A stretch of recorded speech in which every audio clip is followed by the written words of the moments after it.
We begin your look at sports out at Churchill Downs. First, I was wrong on my horse, and Bob, you know what? I'm still cool, man. I'm going to take the L on this anyway. I'm all right with it. Improbable finished fourth in the Kentucky Derby Saturday night, but as the finish, as I mentioned, it would be nonetheless, it was a classic one and the most controversial of all time. One of the horses I suggested to be in the mix did in fact win, well, sort of.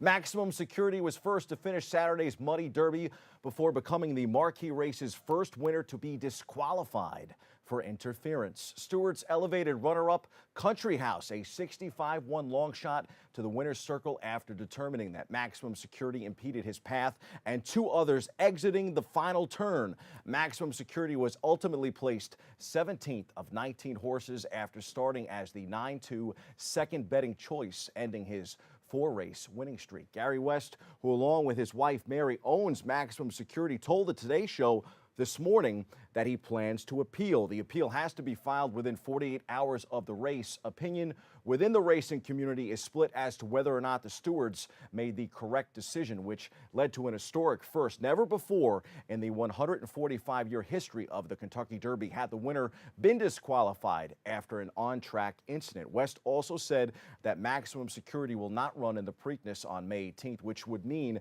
a potential rematch with long shot Derby champion Country House would indeed have to wait until June 8th, Belmont Stakes at the earliest. Wow, wow, wow. It was improbable after all. My commentary in the C-list. Domingo Germán kept delivering on a wet, rainy afternoon, tying for the Major League lead with his sixth win as the New York Yankees stopped the Minnesota Twins 4-1 Sunday in a game called in the bottom of the eighth inning because of rain. Germán stayed in control, giving up one run and four hits in 6 2/3 innings. He struck out 7 and threw a career-high 108 pitches.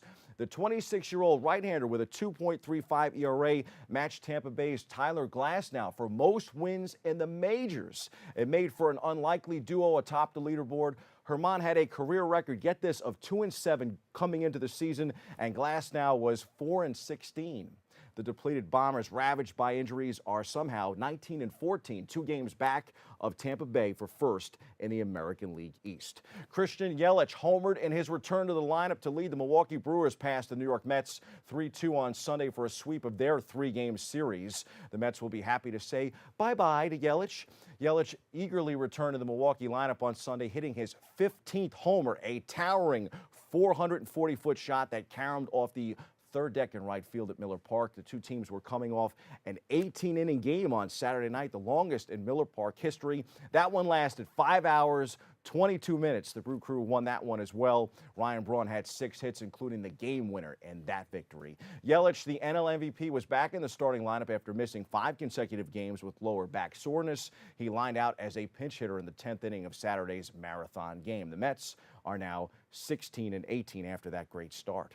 Time for some quick hitters. We'll begin with a very sad story. A teen sports standout featured in a Sports Illustrated article about young athletes who would rule the future of sports has been fatally shot. The St. Louis Post-Dispatch quoted police as saying that Jalen McKenzie, an East St. Louis 8th grader, was shot Saturday night at a party in Venice, Illinois, about 5 miles northeast of St. Louis. Police say they found McKenzie with serious wounds and he died at a hospital. A 15-year-old girl was also in critical condition at a hospital. No arrests have been made. McKenzie drew national attention when he caught 5 passes for 161 yards and 2 touchdowns at the NFL's 8th grade All-American game in Canton, Ohio in August. He posted on social media that he had received football scholarship offers from the University of Missouri and the University of Illinois. He told Sports Illustrated his dream was to play in the NFL and be a star in Los Angeles for the Chargers or the Rams. On the ice, the Islanders were swept in the second round, falling in 4 straight to Carolina. Boston leads Columbus 3-2 in the other Eastern second-round matchup. And out west, it's St. Louis and Dallas heading to a Game 7, and San Jose holding a 3-2 edge over Colorado. The Bruins are in Columbus tonight at 7 p.m. San Jose will skate at Colorado tonight in the late game, which gets underway at 10 p.m. Eastern Time. From the NBA hardwood, the Denver Nuggets have rebounded nicely in their series with Portland. Denver evened its Western Conference semifinal series against the Trailblazers at 2-2 with a 116-112 victory on Sunday. Toronto and Philadelphia are now tied in the East as well. Raptors forward Kawhi Leonard added to his historic postseason run with 39 points and 14 rebounds in Toronto's 101-96 win over the Sixers in Game 4 of their Eastern Conference semifinal. The series returns to Toronto for Game 5 on Tuesday. Milwaukee leads Boston 2-1 in the other Eastern series, while Golden State is up 2-1 on Houston out west. In MLS, the New York Red Bulls will take on Montreal on Wednesday night. NYCFC will face the LA Galaxy Saturday. Red Sox manager Alex Cora will not attend the team's World Series celebration ceremony at the White House on Thursday, citing President Trump's response to Hurricane Maria's devastation in Puerto Rico. Cora had been going back and forth on the matter, but after talking with family and friends, decided against going. He informed the Red Sox of his decision a few days ago. The team has been supportive of players who want to go and who do not want to go, allowing everyone to decide based on their conscience.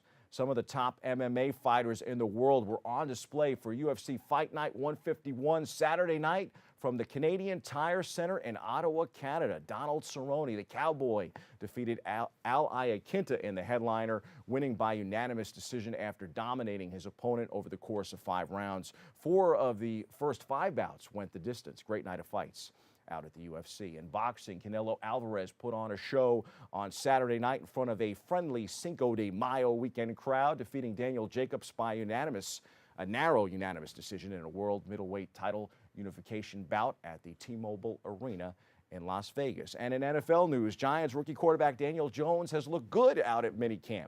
Jones can throw all the passes. His focus is football. And when he talks about life in the NFL, he kind of sounds like a coach. Jones' throws were crisp. If there was any drawback, some of the tosses had a little too much heat on them. He showed that he can handle the media. He said nothing controversial and didn't bother to see what anyone had written or even said about him. Good start for the kid and the Giants. Those are the headlines. We hit the C-list to go back under the hood at the Kentucky Derby.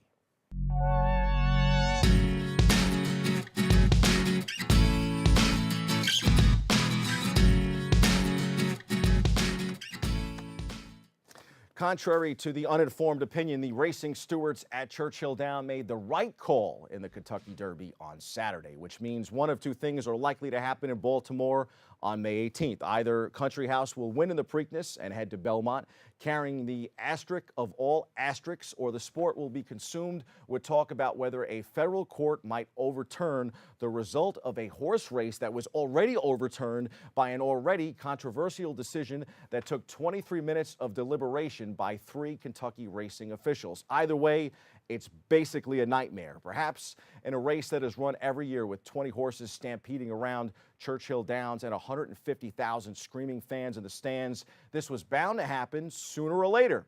Rarely is a Kentucky Derby run without major traffic issues for the jockeys, whether it's getting slammed coming out of the gate, pinned to the rail, or being forced to completely stop their horse's momentum because they can't find anywhere to go in front of them. But before Saturday, there had never been a clear case to overturn a winner, even though there have been various incidents of questionable contact in the race's history. What happened with Maximum Security, however, was determined to be something much different. Perhaps it was crowd noise. Perhaps it was the horse seeing a puddle of water. There's no doubt that Maximum Security drifted right, causing a chain reaction that impacted War of Will and Long Range Toddy, who were racing in close quarters. It's America's most important race with an unusually large field, and there's a legitimate debate to be had that calls for a different threshold for disqualification, especially since Maximum Security did not interfere with Country House, who ran a good second but was no threat to win the race any other way. Still the right decision nonetheless,